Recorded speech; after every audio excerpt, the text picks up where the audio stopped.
بعض روایات میں کہ فرعون کا چہرہ بڑا چمک رہا تھا، حالانکہ ظاہر اور ظاہر کافر تھا اور بہت سرکش اور باغی تھا.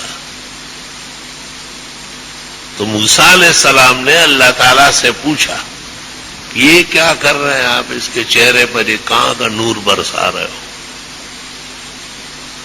حق تعالیٰ نے کہا کہ داڑھی کی بہت زیادہ خدمت کرتا تھا.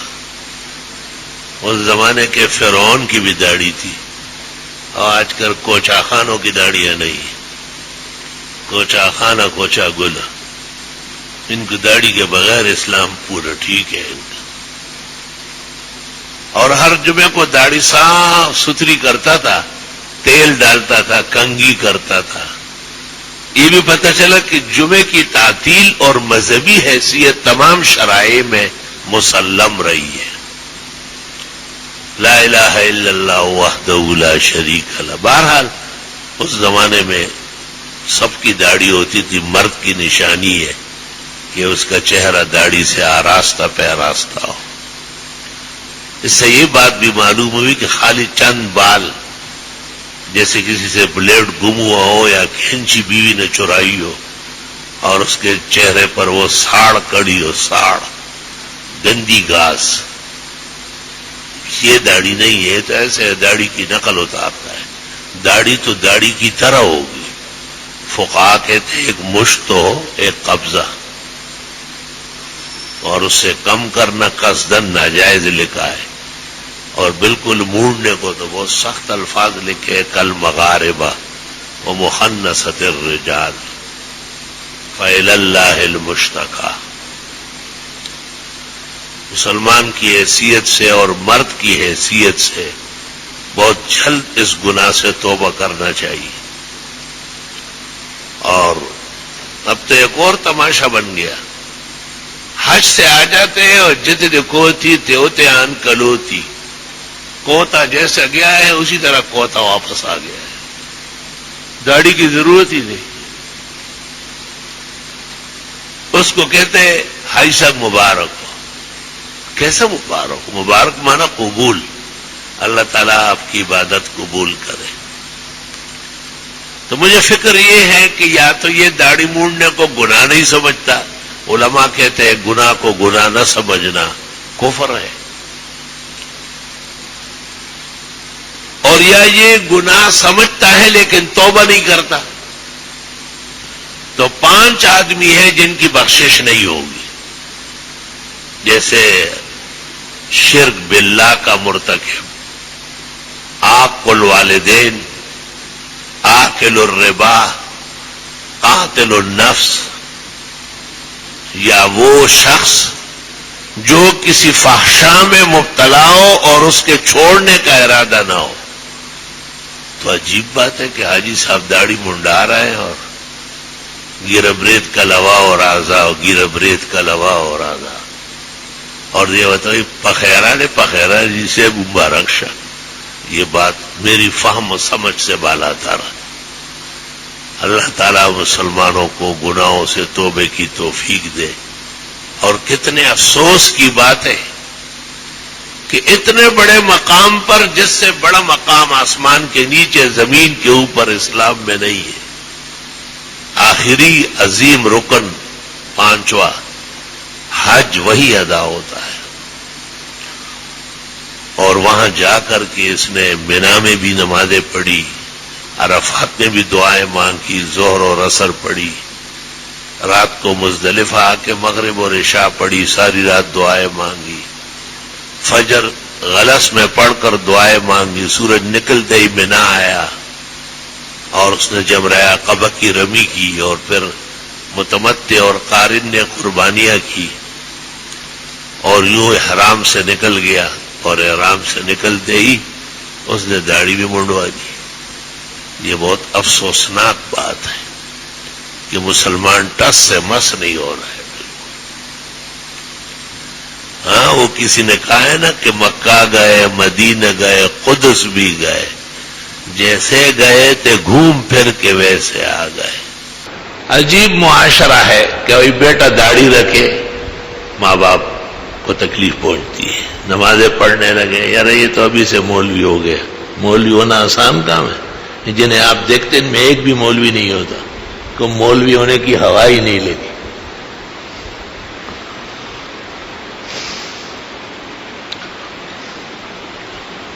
لیکن اگر وہ کسی غلط تنظیم کا فرد ہو، اگر وہ ساری ساری رات دہشت اور وحشتوں کے ساتھ گزارے، تو ماں باپ کچھ بھی نہیں بگاڑ سکتے، بلکہ ان کو بھی کہتے ہیں کہ کسی دن آپ کو بھی گزار دیں گے، اور ایسا ہو چکا ہے. اس لیے ہمارے بھائیوں کو اور دوستوں کو دین کا ساتھ دینا چاہیے اور اللہ سے دعا کرنا چاہیے کہ وہ غلط کاروں سے بچے، ناکار عناصر سے بچے، خواہ وہ گھر کے ہو یا باہر کے ہو.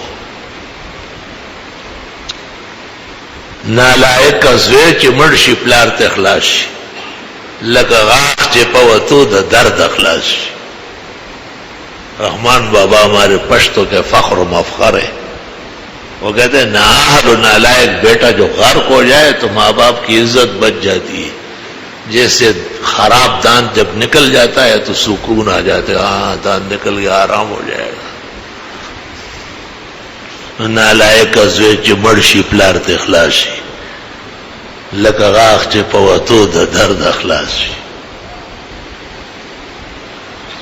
اللہ تعالیٰ مسلمانان عالم کو اچھے رکھے اور ان کو لیے خیر ان پر غالب فرمائے، اور انہیں اپنی جوانیاں گناہوں سے بچانے کی توفیق دے. اور جو بوڑھے ہو چکے ہیں اللہ انہیں بھی آخرت نصیب کرے کہ وہ یہ خیال کرے کہ بھائی اب تو بہت کم فاصلہ رہ گیا.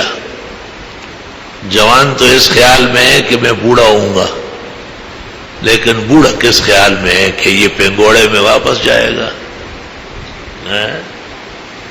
دی سپینگیری تا چینو ہے سپینگیری دا ہما واڑا تفلان دا گواری.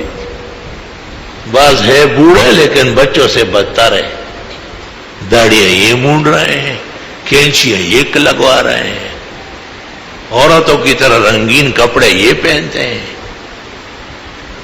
تو رحمان بابا کو غصہ ہے، اس کو آپ بوڑھا سمجھتے ہیں، یہ تو پنگوڑے میں جھولنے والا منا ہے. ہمارے یہاں مسائل بیان ہوتے ہیں، طالب علموں سے میں کہتا ہوں محلے کے بزرگ نمازی ان کو لائے ہو آگے، تم پیچھے ہو جاؤ، تم چھوٹے ہو. تو وہ ان کو کہتے ہیں کہ آپ وہ نہیں آتے کہ میں یہیں ٹھیک ہوں. تو میں کبھی کبھی غصے میں آخر انسان ہوں، بشر ہوں، کیا کروں. دی سپینگیری دا چونے ہوئے سپینگیرے دا ہما واڑا تفلان دا گواری. اللہ تعالی ہمارے بزرگوں کو سفید ریشوں کو قائم دائم رکھے اور انہیں اپنے بزرگی کا خیال نصیب فرمائے. صحیح مسلم میں ہے ان اللہ لیستحیی من شیبت المسلم. مومن مسلم کا جب سفید آ جائے، بال سفید ہو جائے، اللہ کو بہت حیا آتی ہے کہ اس کا خیال رکھو، اس پر رحمت. اور وہ کیا کرتا ہے، وہ چمڑا پٹا ہوا ہے لیکن مونڈ رہا ہے، سر ہل رہا ہے، یو خواہ درمی بل خواہ سر در پی گی، طول صورت اخپل پردیش پپی رہے گی.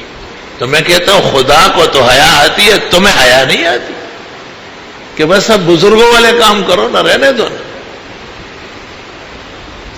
یہ مسائل تلخ ہے اس لیے مولوی بیان نہیں کرتے، لیکن تلخ استاذ، تلخ معلم، تلخ بیان وہ شیرینی پیدا کرتا ہے. دارو کی طبیب صبر می فرمائے، جو علاج ڈاکٹر تجویز کرتا ہے وہ تلخ ہے. وہی نفس حریص شکر می خواہد، اور یہ لالچی نفس یہ تو میٹھا خور ہے. آرام آرام بھی اچھے، میں بھی اچھے، سب اچھے.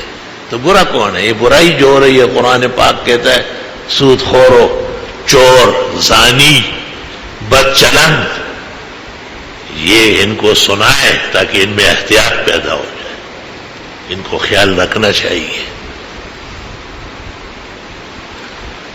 وہ میرے پاس ایک بزرگ ڈاکٹر آتے تھے، بہت اچھے آدمی تھے، پتہ نہیں اب کہاں ہیں، اور ان کے بیٹے نمبر سے ڈاکٹر ہو رہے تھے، لیکن عجیب بات تھی کہ جب ان کو اعلیٰ قسم کا درجہ مل جاتا تھا نا، سرٹیفکیٹ، تو اس دن وہ بیمار ہو جاتے. اللہ جانے کسی نظر کا دخل کیا مصیبت. تو یہاں بھی دم درود کے لیے لوگ آتے ہیں. میرے پاس کئی قسم کے دم درود ہیں. یہ جو ممبر پہ ہے سب سے طاقتور ہے. چوفو چوفو سے کام نہیں بنے گا، صحیح مسائل سے کام بنے گا. تو ڈاکٹر سے بڑے بھی بیٹھے تھے، اس کے 2-3 بیٹے بھی وہ بالکل اس طرح سن ہو چکے تھے. اور تو میری ایک بچی تھی، اب تو بڑی ہے الحمدللہ، شادی شدہ ہے. وہ میرے پاس آئی اور مجھے کہا کہ داما شمان کم جائے رہا گئی. وہ جس کی داڑھی نہیں ہوتی تھی اس کو سمجھتی تھی کہ یہ منا ہے. یہ چھوٹے بچے کہاں سے آئے؟ میں نے کہا یہ ادھر گلشن اقبال میں بادلوں سے نیچے گر گئے. پہلے یہ باپ گرا ہے پھر انہوں نے کہا یہ منی کیوں؟ میں نے کہا چھوڑو، تم کیا سنو گے؟ کہ نہیں. میں نے کہا جس کسی کے چہرے پہ داڑھی نہ ہو، یہ میری بیٹی اس سمجھتی ہے کہ یہ ننھا منا ہے، اچھا ہے، معصوم ہے. یقین کر لو کہ اوپ کیا اس نے، داڑیاں رکھ لی. الحمدللہ انہیں صحت دے جہاں کہیں ہو، اللہ انہیں خوش رکھے. میں شکر گزار و ممنون ہوں کہ انہوں نے، بچے تو بچے ہی ہوتے ہیں. اسی بچی نے مجھے ایک دفعہ کہا کہ آپ کی بھی داڑھی ہے، مزمل چاچا کی بھی ہے، منصور کی بھی ہے، میری نہیں ہے اور میری امی کی نہیں ہے. یہ کیوں؟ میں نے کہا اللہ تعالیٰ نے اس طرح نظام بنایا ہے کہ مرد کی داڑھی ہوتی ہے، عورت کی نہیں ہوتی. تو مجھے کہنے لگی کہ آپ اللہ تعالیٰ کو کہے کہ مجھے اور میری امی کو داڑھی دے دے. میں نے کہا نہیں، ایسا نہیں کہتے، اللہ تعالیٰ عورت کو داڑھی نہیں دیتا. خیر وہ بات ختم ہو گئی. چند دن گزر گئے تو ایک اخبار میرے پاس بھاگتی ہوئی آئے، ابو اخبار میں دیکھو عورت ہے اور اس کو اللہ نے داڑھی دی ہے. تو ایک عرب بادشاہ کو دیکھا تھا اس طرح مال ڈالا ہوا، اور میں نے کہا یہ قطر کا بادشاہ ہے اور اس کے بال جو ہے نا باہر ہے، مرد ہے. لیکن اچھا میں نے سمجھا کہ عورت ہے اور داڑھی دے دی. جہاں دین کا کام ہوگا وہاں چھوٹے چھوٹے بچوں کو بھی فکر ہوگی. بچوں کو دین کے قریب رکھو، ان کو پرائے مت بنایا کرو. اس سے تمہارے پیسے نہیں بڑھیں گے، بینک بیلنس بینک والے کھا جائیں گے، آپ کالی تاریک لہر میں اتر جائیں گے، وہاں حساب دینا پڑے گا. بچوں کو غلط ترانے نہ یاد کراؤ، گانے ان کو نہ سکھاؤ، ان کو غلط لوگوں کی ٹریننگ نہ دو. اپنے آباء و اجداد، انبیاء و مرسلین، صحابہ و تابعین، وہ لوگ جن پر ہمیں اور آپ کو فخر ہے، ان سے ان کو آگاہ کرو کہ ہمارے بڑے. الحمدللہ الحمدللہ.